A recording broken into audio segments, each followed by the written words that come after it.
Welcome back to my YouTube channel learning student.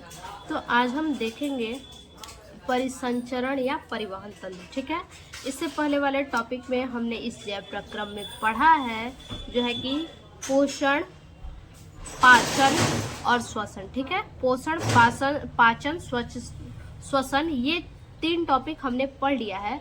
अब हम चौथा टॉपिक इसमें पढ़ेंगे परिवहन तंत्र। ठीक है, यानी सर्कुलेटरी सिस्टम। और इस सर्कुलेटरी सिस्टम का परिवहन तंत्र का ये हमारा वीडियो का पहला पार्ट है। ठीक है, तो चलिए देखते हैं।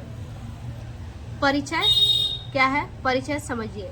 जटिल प्राणियों के शरीर में विभिन्न पदार्थों का आवश्यकता अनुसार आवागमन या परिवहन अत्यधिक महत्वपूर्ण है। ठीक है, जटिल प्राणियों के शरीर में देखिए, जो जटिल प्राणी नहीं है, ठीक है, जो जटिल प्राणी हैं उनके शरीर में क्या है, विभिन्न पदार्थ की आवश्यकता है और उन आवश्यकताओं के अनुसार आवागमन या फिर परिवहन अत्यधिक महत्वपूर्ण है।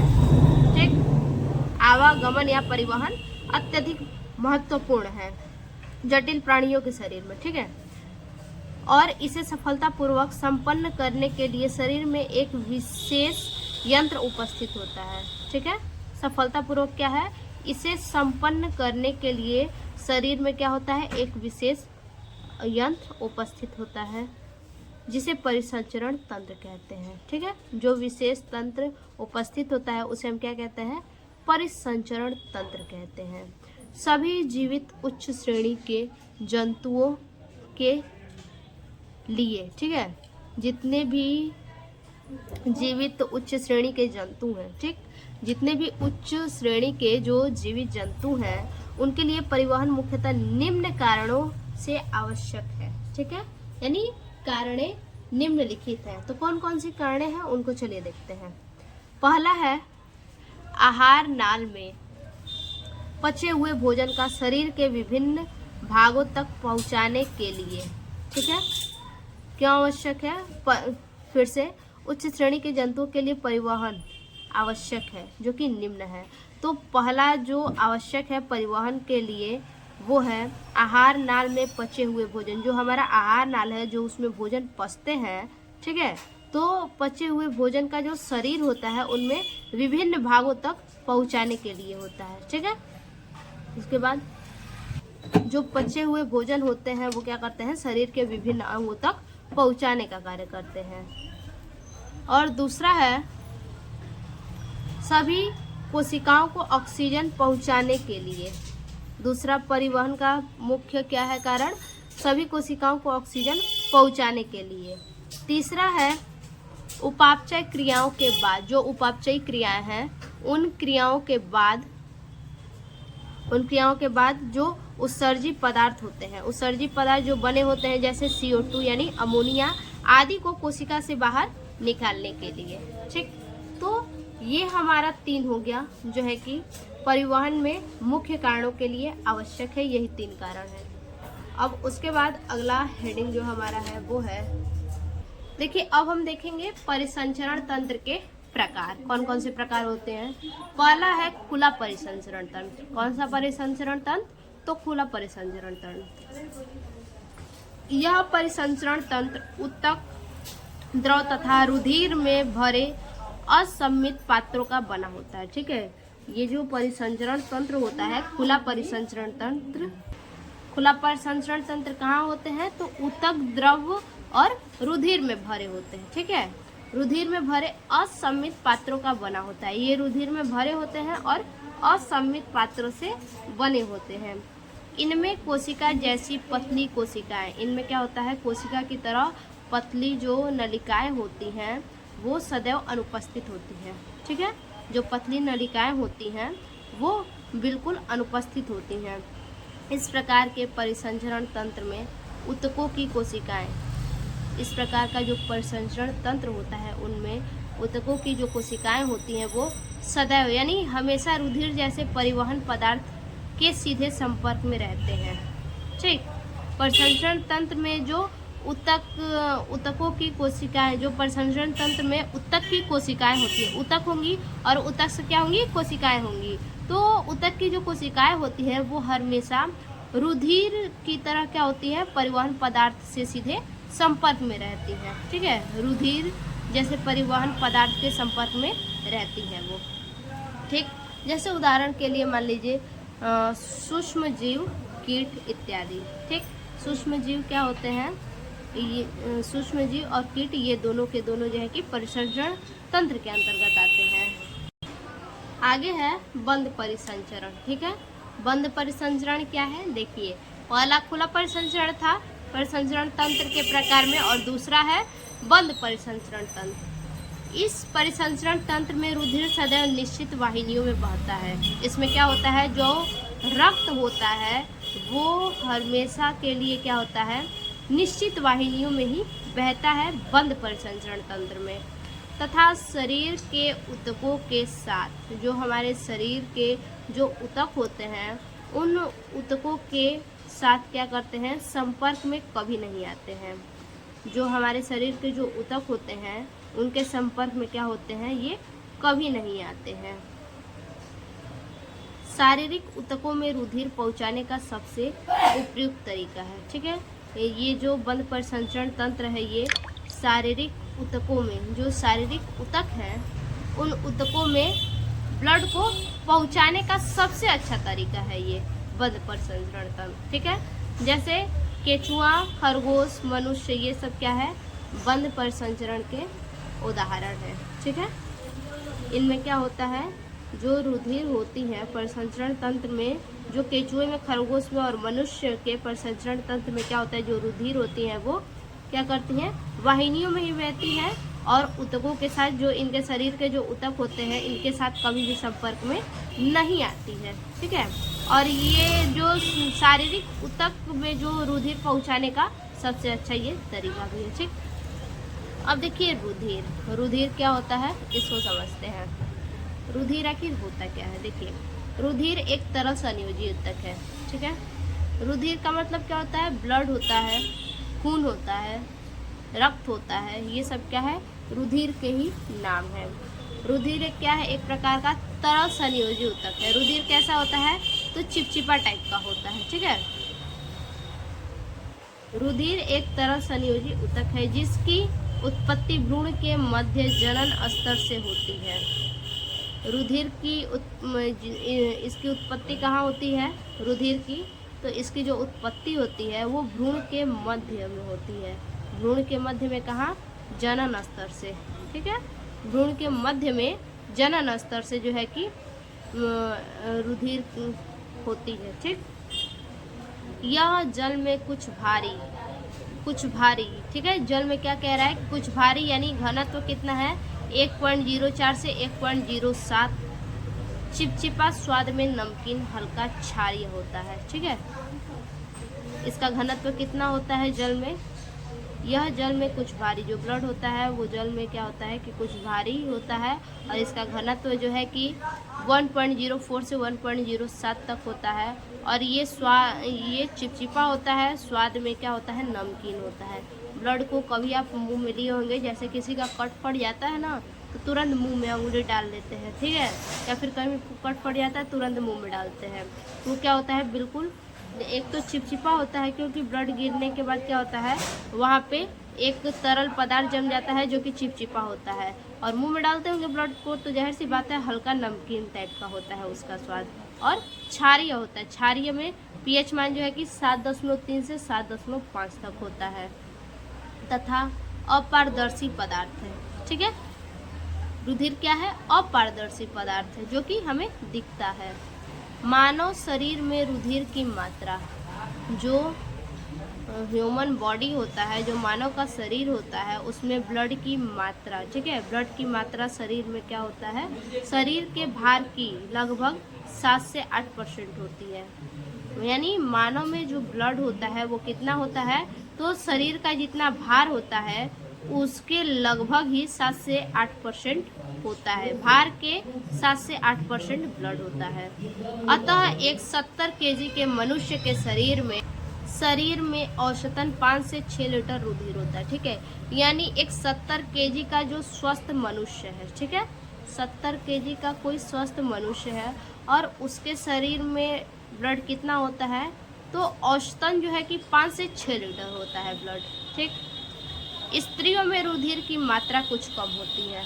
देखिए, ब्लड में जो ब्लड होता है उस ब्लड का जो है कि जो स्त्रियां होती हैं, स्त्रियों में ब्लड की मात्रा क्या होती है, बहुत ज़्यादा कम होती है। पुरुषों की अपेक्षा तो बहुत ही ज़्यादा कम होती है। ठीक, अगला हेडिंग है रुधिर के घटक। ठीक है, रुधिर के कौन कौन से घटक होते हैं।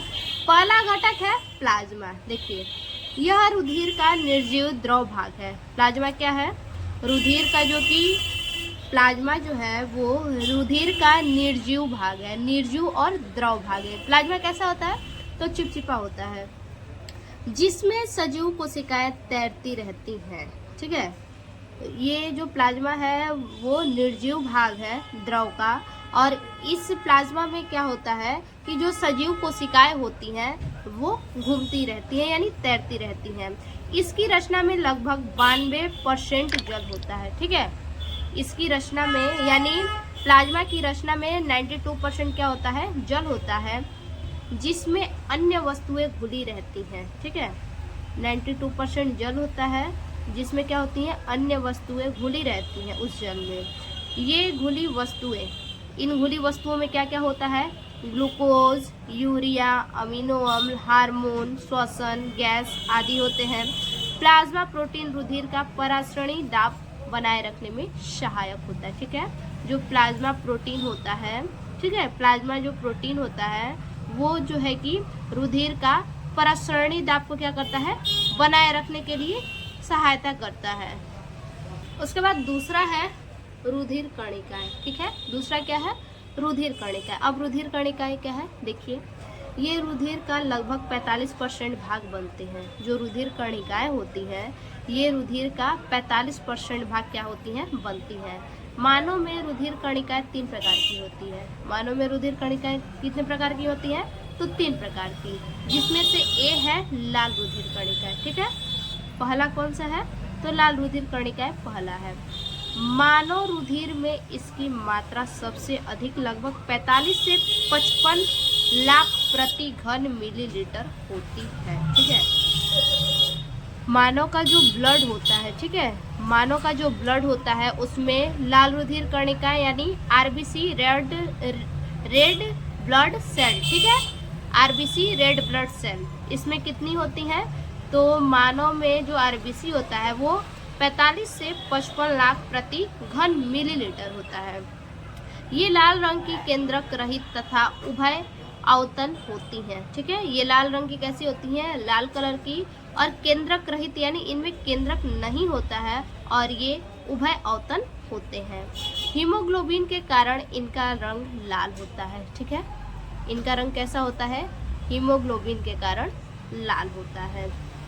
इनका जीवन काल 120 दिन का होता है। जीवन काल कितना होता है, तो 120 दिन का। रेड ब्लड सेल का जो जीवन काल होता है ये केवल 120 दिन का ही होता है। 120 दिन के बाद ये क्या करते हैं, खुद को रीजेनरेट करते हैं। ठीक है, तथा ये ऑक्सीजन के परिवहन का कार्य करता है। ये किसका कार्य करता है, तो ऑक्सीजन का परिवहन करता है। ठीक है, यानी कहने का मतलब है, सीधा से समझिए, जो रेड ब्लड सेल है, जो आरबीसी है, ये प्रत्येक मानव के ब्लड में जो है कि पाए जाते हैं। ठीक है, प्रत्येक मानव के ब्लड में पाए जाते हैं, और ये 45 से 55 लाख प्रति घन मिलीलीटर पाए जाते हैं। और इस रेड ब्लड सेल में जो है कि केंद्रक नहीं होते हैं। ठीक है, और इनमें जो है कि हीमोग्लोबिन के कारण क्या होता है, इनका रंग लाल होता है। और इनका जो रेड ब्लड सेल होते हैं आरबीसी, इनका जीवन काल 120 दिन होता है। इसके बाद ये खुद को रीजेनरेट करते हैं। ठीक है, और ये आरबीसी जो होता है ऑक्सीजन के परिवहन का कार्य करता है। ठीक, ये तो पहला हो गया। ठीक है, और इसके बाद जो दूसरा है वो है श्वेत रुधिर कणिका यानी white blood cell, WBC. WBC क्या है, समझिए, ये लाल रुधिर कणिकाओं से बड़ी संख्या में कम 500 से 1000 प्रति घन मिलीलीटर ये केंद्रक युक्त तथा रंगहीन कणिकाएं हैं। ठीक है, ये लाल रुधिर कणिकाओं से बड़ी संख्या में, ठीक है, ये किससे बनी होती हैं, लाल रुधिर कणिकाओं से जो है कि बड़ी संख्या में कम से कम क्या है 500 से 1000 प्रति घन मिलीलीटर होती हैं। ठीक है, ये कितनी होती हैं?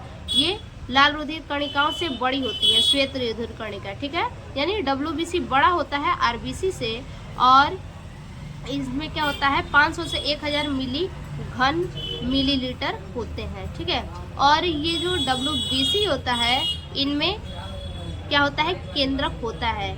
RBC में केंद्रक नहीं होता है और WBC में क्या है? केंद्रक होता है। ठीक है, और केंद्रक के साथ साथ ये रंगहीन होती हैं, इनका रंग नहीं समझ में आता है, नहीं दिखाई देता है। ठीक है, इसीलिए क्या होती है? ये रंगहीन कणिकाएं होती हैं, और इनका जो जीवन काल होता है वो 1 से 2 दिन होता है। यानी 1 से 2 दिन के बाद ये क्या करते हैं? खुद को रीजेनरेट करते हैं। जैसे कि रेड ब्लड सेल में जो है कि 120 दिन जीवन काल होता है उनका, वहीं WBC का क्या होता है? 1 से 2 दिन जीवन काल होता है। ठीक है, अब इसके बाद जो तीसरा है रुधिर प्लेटलेट्स। ठीक है, 3 प्रकार की होती है मानव में रुधिर कणिकाएं, एक RBC, एक WBC, और तीसरा क्या होता है? प्लेटलेट्स होता है। ठीक है, रुधिर प्लेटलेट्स। अब देखिए इसको, ये केवल स्तनधारियों के रुधिर में पाई जाती है। प्लेटलेट्स किस में पाई जाती हैं? जो स्तनधारी जीव हैं। ठीक है, जिन जीवों के पास स्तन है, स्तनधारी जो जीव हैं उन्हीं के पास प्लेटलेट्स पाई जाती हैं। ये कुल श्वेत रुधिर कणिकाओं की मात्रा में बहुत ज़्यादा संख्या में होती है। ठीक है, ये कुल श्वेत रुधिर कणिकाओं में जो श्वेत रुधिर कणिकाएं होती हैं उनमें बहुत अधिक मात्रा में ये पाई जाती हैं। ठीक है, प्लेटलेट्स कहाँ पाया जाता है? तो WBC में बहुत अधिक मात्रा में पाया जाता है। इसकी संख्या 2 से 5 लाख प्रति क्यूबिक मिलीमीटर होता है। प्लेटलेट्स की संख्या कितनी होती है? तो 2 से 5 लाख प्रति क्यूबिक मिलीमीटर होता है। ये चोट लगने पर रुधिर का थक्का जमने की क्रिया में सहायक होता है। ठीक है, रुधिर का जो थक्का जमता है उसमें जो है कि प्लेसेंटा का भी मुख्य भूमिका है। ठीक, क्योंकि प्लेसेंटा नहीं, प्लेटलेट्स। ठीक है, प्लेटलेट्स जो होता है वो चिपचिपा होता है, इसीलिए वो थक्का बना देता है रुधिर का। ठीक है, रुधिर के कार्य। अब रुधिर के कौन कौन से कार्य हैं, इन कार्यों को देख लेते हैं। पहला कार्य है ऑक्सीजन का परिवहन। रुधिर क्या करता है? ऑक्सीजन का परिवहन करता है। रुधिर ऑक्सीजन के परिवहन का मुख्य साधन है। रुधिर क्या है? जो ऑक्सीजन है उनके परिवहन का मुख्य साधन है रुधिर। ठीक है, ऑक्सीजन का परिवहन करता है। कौन करता है ऑक्सीजन का परिवहन? तो रुधिर करता है। ठीक है, रुधिर की लाल रुधिर कणिकाओं में, ठीक है, रुधिर का जो रेड ब्लड जो होता है, रुधिर का जो लाल रुधिर कणिकाएं जो होती हैं, ठीक है, उनमें हीमोग्लोबिन उपस्थित होता है। ठीक है, कणिकाओं में उपस्थित हीमोग्लोबिन ऑक्सीजन से, लाल रुधिर कणिकाओं में हीमोग्लोबिन ऑक्सीजन उपस्थित होते हैं। वही कह रहा है कि हीमोग्लोबिन ऑक्सीजन से क्रिया करके, हीमोग्लोबिन क्या करता है? ऑक्सीजन से क्रिया करता है। ठीक है, रेड ब्लड सेल में हीमोग्लोबिन पाई जाती है जिसकी वजह से वो रेड होता है। ठीक, और ये जो हीमोग्लोबिन होता है वो ऑक्सीजन से क्रिया करके एक स्थायी यौगिक ऑक्सी हीमोग्लोबिन का निर्माण करता है। किसका निर्माण करता है? तो ऑक्सी हीमोग्लोबिन का निर्माण करता है, हीमोग्लोबिन ऑक्सीजन से क्रिया करके। ठीक, जो ऊतकों में पहुंचकर ऑक्सीजन और हीमोग्लोबिन में विखंडित हो जाता है। और ये जो हीमोग्लोबिन का निर्माण करता है ऑक्सी हीमोग्लोबिन का, तो ये जो है कि ऊतकों में पहुंचकर जो ऑक्सी हीमोग्लोबिन है ये कहाँ पहुंचता है? ऊतक में पहुंचता है, और ऊतक में पहुंच करके ऑक्सीजन और हीमोग्लोबिन में विखंडित हो जाता है। ठीक है, देखिए समझिए बात को। हीमोग्लोबिन क्या करता है? ऑक्सीजन से क्रिया करता है, ऑक्सीजन से क्रिया करने के बाद ऑक्सी हीमोग्लोबिन बनाता है, और ये जो ऑक्सी हीमोग्लोबिन है वो ऊतकों में पहुंचता है, और ऊतकों में पहुंच के क्या करता है? ऑक्सीजन और हीमोग्लोबिन को अलग अलग कर देता है, यानी विखंडित कर देता है, यानी जिससे मिल के वो बना है वो फिर से क्या होता है? बिखर जाता है, तथा मुक्त ऑक्सीजन ऊतक के द्वारा ग्रहण कर ली जाती है। किसके द्वारा ग्रहण कर ली जाती है? तो मुक्त ऑक्सीजन ऊतक के द्वारा ये ग्रहण कर ली जाती है। उसके बाद दूसरा है रुधिर के कार्य में, दूसरा है पोषण पदार्थों का परिवहन। क्या है? पोषण पदार्थों का परिवहन। ठीक। रुधिर पचे हुए पदार्थों को ग्रहण करके इन्हें पहले लीवर में पहुंचाता है। देखिए ब्लड का काम क्या है, जो कुछ भी हम खाते हैं, जो हमें पचता है, तो वो पचे हुए भोजन को क्या करता है, ग्रहण करके, ठीक है, जो पचा हुआ भोजन है उसको ग्रहण करके पहले लीवर में पहुंचाता है। ग्रहण करके क्या करता है, पहले लीवर में पहुंचाता है और उसके बाद फिर जो है कि अपनी आवश्यकता के अनुसार पूरे शरीर में इसका आपूर्ति करता है। ठीक है, अपनी आवश्यकता के अनुसार क्या करता है, पूरे शरीर में आपूर्ति करता है। उसके बाद तीसरा है उत्सर्जित पदार्थों का परिवहन। क्या है? उत्सर्जित पदार्थों का परिवहन है। अब देखिए शरीर में उपापचयी क्रियाओं के कारण यूरिया आदि उत्सर्जित पदार्थ निर्मित होते हैं। जो हमारा बॉडी है, जो हमारा शरीर है, इसमें क्या होता है, उपापचयी क्रियाएं होती हैं। बहुत सारी उपापचयी क्रियाएं होती हैं और इन्हीं उपापचयी क्रियाओं के कारण क्या होता है, यूरिया आदि उत्सर्जित पदार्थ निर्मित होते हैं। ठीक है, हमारे शरीर में जो कुछ भी उपापचयी क्रियाएं होती हैं उन्हीं के कारण जो है कि यूरिया जैसे उत्सर्जित पदार्थ निर्मित होते हैं। इन पदार्थों को रुधिर पहले लीवर में, इन पदार्थों को रुधिर क्या करता है, पहले लीवर में ले जाता है और फिर किडनी में पहुंचाता है। यानी कहने का मतलब है कि जो भी उपापचयी क्रियाएं हैं उनमें यूरिया आदि जो होते हैं, यूरिया जैसे उत्सर्जित पदार्थ का निर्माण होता है। इसके बाद जो है कि जो यूरिया जैसे पदार्थों का, उत्सर्जित पदार्थों का निर्माण हो रहा है, उन पदार्थों को रुधिर पहले लीवर में ले जाता है और उसके बाद किडनी में पहुंचाता है। ठीक, उसके बाद चौथा कार्य है रुधिर का शरीर के ताप का नियंत्रण। ठीक है, शरीर के ताप का नियंत्रण। रुधिर शरीर के सभी भागों में ताप को समान बनाए रखने में सहायक होता है। यानी ब्लड क्या करता है, ब्लड हमारे शरीर के टेम्परेचर को बनाए रखता है। अगला है रुधिर वाहिनियाँ। ठीक है, अब देखिए ये रुधिर वाहिनियाँ क्या होती हैं। रुधिर हृदय के द्वारा पंप होता हुआ, रुधिर क्या होता है, हृदय के द्वारा क्या करता है, पंपिंग करता है। ठीक है, हृदय क्या करता है, पंपिंग करता है, यानी लपडप का आवाज करता है। ठीक है, रुधिर जो है हृदय के द्वारा पंप होता हुआ पूरे शरीर में विस्तृत रूप से फैली हुई मोटी पतली रुधिर वाहिनियों में निरंतर बहता रहता है। ठीक है, यानी कहने का मतलब है, अब समझिए, इसको तो पढ़ लिया, अब इसके बाद समझिए कि ये क्या कह रहा है।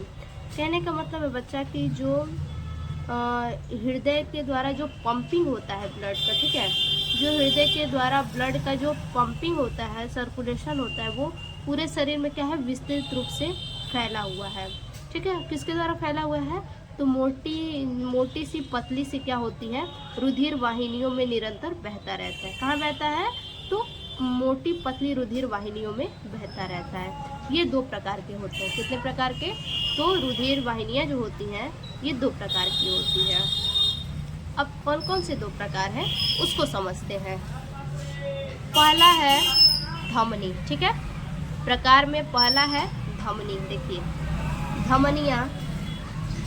धमनियाँ रुधिर को हृदय से शरीर के विभिन्न अंगों एवं ऊतकों में पहुंचाती है।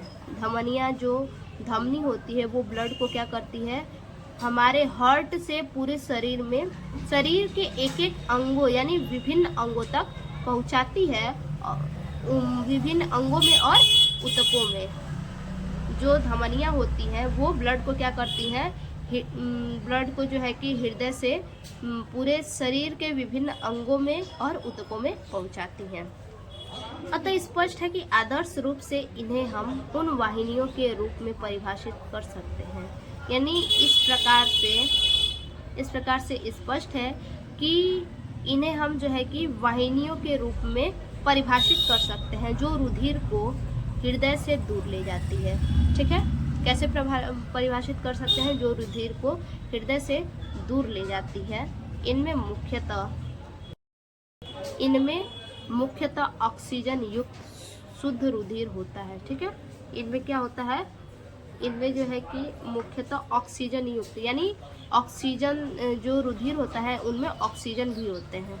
ठीक, केवल फुफ्फुस महाधमनी इसका अपवाद है। फुफ्फुस और महाधमनी क्या है?